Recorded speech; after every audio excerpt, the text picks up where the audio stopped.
جی آج شہریار افریدی صاحب کے کیسز کی سماعت ہوئی ہے Rawalpindi bench Lahore high court کے، اور ابھی ہم وہیں سے نکل کے آ رہے ہیں۔ تھوڑی دیر میں اس کی یہ کیوں اٹیک کیس میں آرے بازار کے FIR میں ضمانت کے حکم اناؤنسمنٹ ہوگی ہائی کورٹ کی طرف سے۔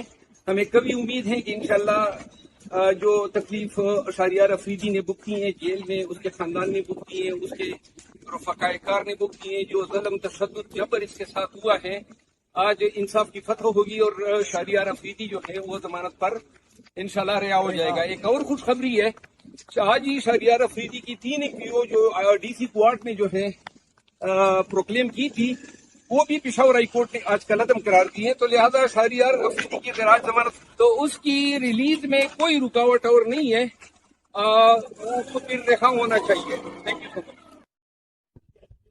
جی آج شہریار افریدی صاحب کے کیسز کی سماعت ہوئی ہے Rawalpindi bench Lahore high court کے، اور ابھی ہم وہیں سے نکل کے آ رہے ہیں۔ تھوڑی دیر میں اس کی یہ کیوں اٹیک کیس میں آرے بازار کے FIR میں ضمانت کے حکم اناؤنسمنٹ ہوگی ہائی کورٹ کی طرف سے۔